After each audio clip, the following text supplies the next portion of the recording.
Tag TV brings you daily news bulletin from India.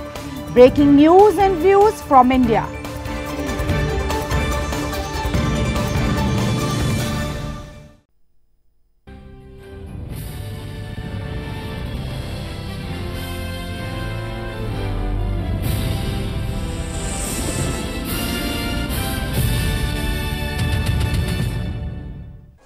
Good evening. Welcome to South Asia Newsline. I'm Surbhi Sharma. Here are the top stories we are tracking for you on Wednesday, the 28th of March.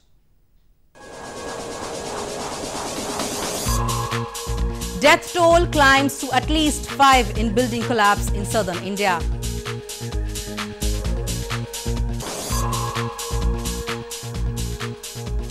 Afghan poll body announces final results of elections for 5 provinces.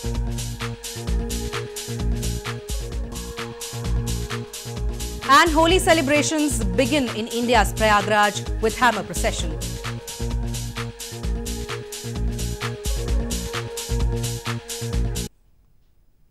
And now for all the details.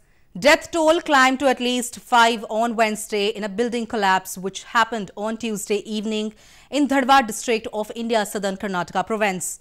Meanwhile, rescue operations continued and officials said that more than 50 persons who were trapped after the under-construction shopping complex caved in had been dug out.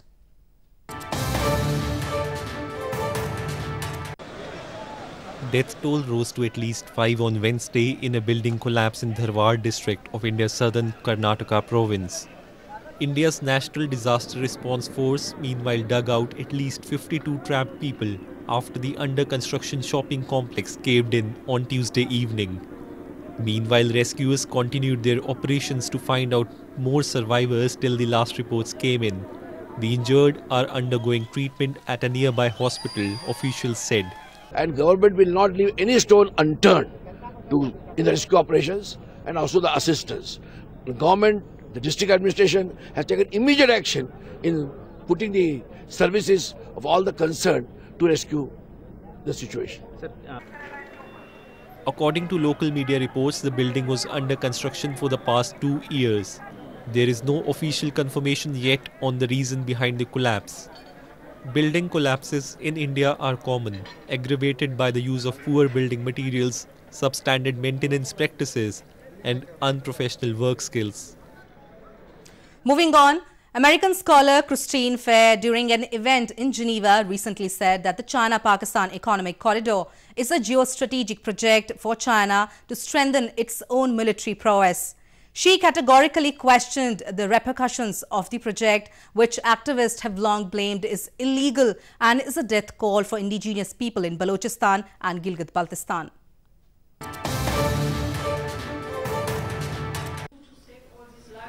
American scholar Christine Fair recently said that the multi-billion-dollar China-Pakistan Economic Corridor, or CPAC, is a geostrategic asset for China to strengthen its own military prowess, and Pakistan will collude with the Chinese to kill every Baloch to make Balochistan and its resources safe for Chinese exploitation.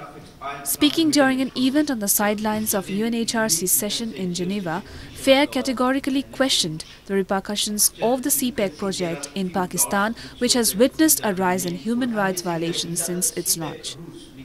The China-Pakistan Economic Corridor has China investing over $60 billion. The corridor reaches out from Xinjiang to Gwadar port in Pakistan-Balochistan province.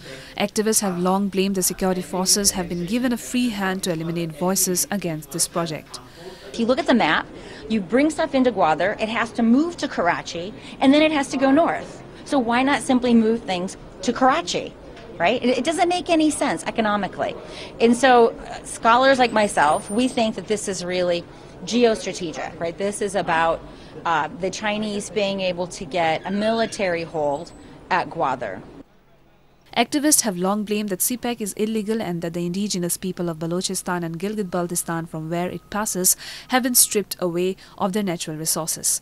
They claim the CPAC project has only brought death and destruction for the local people instead of economic opportunities, and accuse those who have opposed it have been subject to torture and violent crackdowns.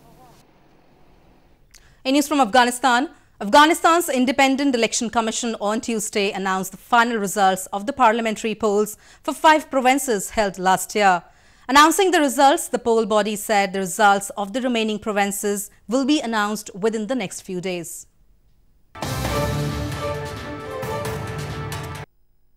The Independent Election Commission or IEC of Afghanistan on Tuesday announced the final results of parliamentary elections for 5 provinces including Ghor, Balkh, Paktia, Herat and Baghdis province.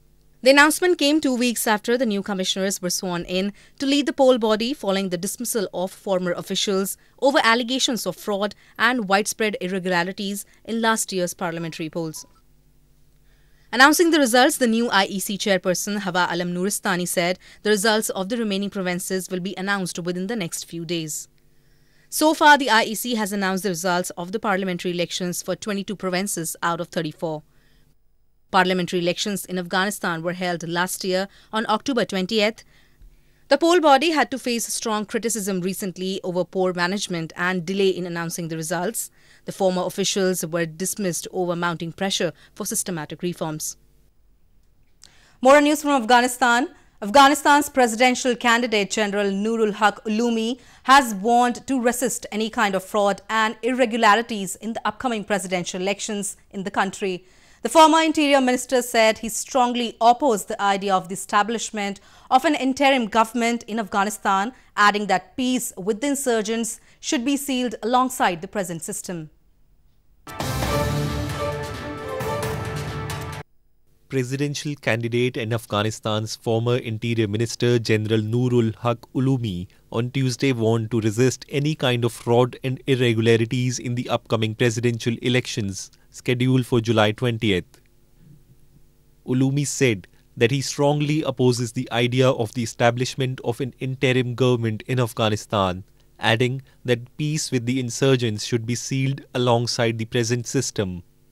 He said the governments which were ruling the country before the takeover by the Mujahideen were not involved in any kind of corruption, and those serving in high-level government positions were abiding by the laws of the country. از یک دوران دیگه هستیم کلرم میگیم که نه تعصب قومی داشتیم نه مذهبی داشتیم نه سمتی داشتیم اما دیروزم رفیق میگفتیم نمیشناختیم کی از کجاست. Ulumi had earlier vowed to closely monitor activities of the poll body with the help of his team. He leads a newly established political party, Jabhat-e Milli Afghanistan or Afghanistan People's National Front. In the year 2005, Ulumi was a lawmaker from Kandahar province, and he also served as Minister of Interior for almost 1 year in 2005. In news from Bangladesh, Rohingya children in Bangladeshi camps are struggling to study, especially after the government issued letters to local schools banning their attendance. But some are still finding ways to get their education.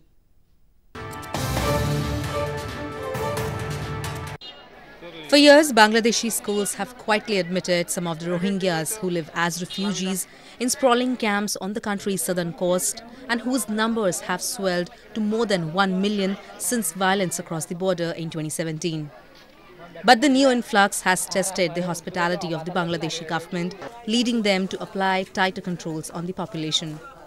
At Nayapara camp, the expelled Rohingya students recently recounted how they felt after learning that they had to give up years of illicit study at the Bangladeshi schools. Head sir, I big of Tena Punadia, Maniar. Zin ed a Kisukisu fine, Bodashildin, our Kisukisu gram from the Dahadi, Bodashildin. I think as that you that you know to get to money, somebody is away that is that money that is total that money. মানে আন্তর্জাতিক হিসাবে মানে ততই প্রসার করি আর জাতিরা উন্নত করিবলে সম্পাদক করতেছে Bangladesh has not yet recognized the vast majority of the Rohingyas as refugees and does not issue birth certificates to those born in the camps, making their legal status unclear. More than 730,000 Rohingyas fled Myanmar after a military crackdown in late 2017 that the United Nations has said was executed with genocidal intent. Myanmar has said it is ready to welcome back the Rohingya refugees, but northern Rakhine province from where they had fled is still reportedly wrangled by ethnic tensions and violence. A massive cleanliness drive has been launched by the authorities in India's Jammu and Kashmir province to clean the iconic Dal Lake before the start of the tourist season in the valley. For nearly a century, houseboats bobbing on the placid lake have drawn scores of visitors to the stunningly beautiful Kashmir Valley. Authorities in Srinagar, city of India's northern Jammu and Kashmir, have launched a massive dredging and cleaning drive in the iconic Dal Lake to clean it before the ensuing tourist season in the valley. The drive is being undertaken by the Lakes and Waterways Development Authority to prevent the formation of weed and red bloom algae on the sides of the lake. The Dal Lake attracts tourists from all parts of the world who throng the city to enjoy rides in the famed houseboats of the lake. किनारों पे depth आपको पता है बहुत कम है, 2-2.5 feet है। इस depth को हम बढ़ाना चाहते हैं जिससे जो वीड है सर गर्मियों में या रेड ब्लूम आता है वो ना आए गर्मियों में। उसकी हम गर्मियों की तैयारी के लिए हम इसको ड्रेज आउट कर रहे हैं। कम से कम हम इसको 1 से 1.5 मीटर के बीच में हम ड्रेज आउट करेंगे इसको। जो डाल है दिन ब दिन सुकड़ता ही जा रहा है, इसका डेप्थ कम हो रहा है, ये वेटलैंड में तब्दील हो रहा है। एक दिन लगता है ये कहानियों में रहेगा ये डाल। हम बच्चों को अपनी तरफ से कहेंगे कि भाई एक वक्त डाल था जो खूबसूरत था।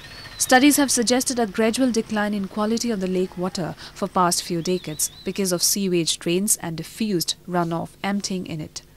Along with this, the lake is also facing the natural pollution from eutrophication affecting its biodiversity.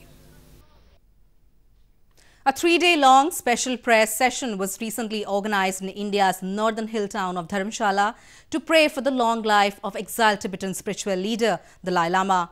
The 83-year-old Nobel Peace Laureate is known globally for spreading message of peace through his sermons and holding teaching sessions across the world.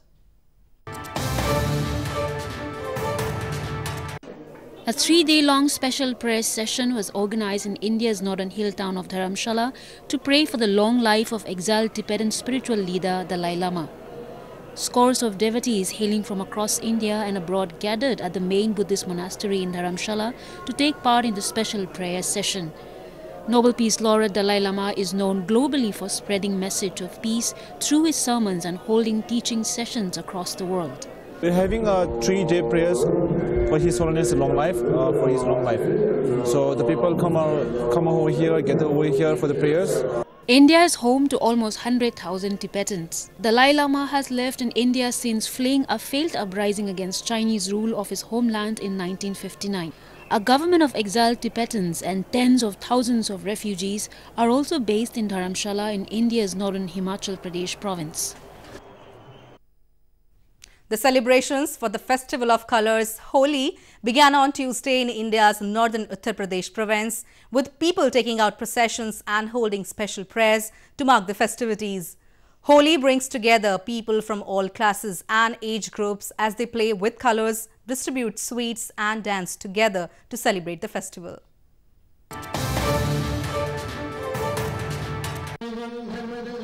A hammer was decked up as a groom and its wedding procession was taken out on Tuesday in India's northern Prayagraj city to mark the beginning of Holi, the festival of colours. A pumpkin full of colours was also smashed using the decorated hammer to declare the start of the festivities. The whole city was decked up with colourful lights and people were seen dancing to the beats of bands and enjoying the fireworks. यहाँ से होली की शुरुआत होती है। सबसे पहले दारागंज से धकाधक कवि सम्मेलन शुरू होता है, मुगदर बारात शुरू होती है, वहाँ से सीधे चला आता है चौक में हथौड़ा बारात, सबको ठनठनाते भय मरमराते भय करते भय ये हथौड़ा बारात की शुरुआत होते भय होली का शुभारंभ हो जाता है। होली है। Meanwhile, in Vrindavan town of India's northern Uttar Pradesh province, devotees were engrossed in the vibrant festivities at the famous Banke Bihari temple. The temple was packed with devotees smeared in holy colours, struggling to get a glimpse of idol of Hindu Lord Krishna. The Holi festival brings together people from all classes and age groups as they play with colours, distribute sweets and take out processions. Holi, or the Festival of Colours, falls on March 21st this year. Well, that's all we have for you from South Asia this evening. Now our viewers can watch the show on southasianewsline.com. You can also visit us on facebook.com/SAsiaNewsline and follow us on Twitter @SAsiaNewsline. That's all in tonight's edition. We will see you same time tomorrow. Good night.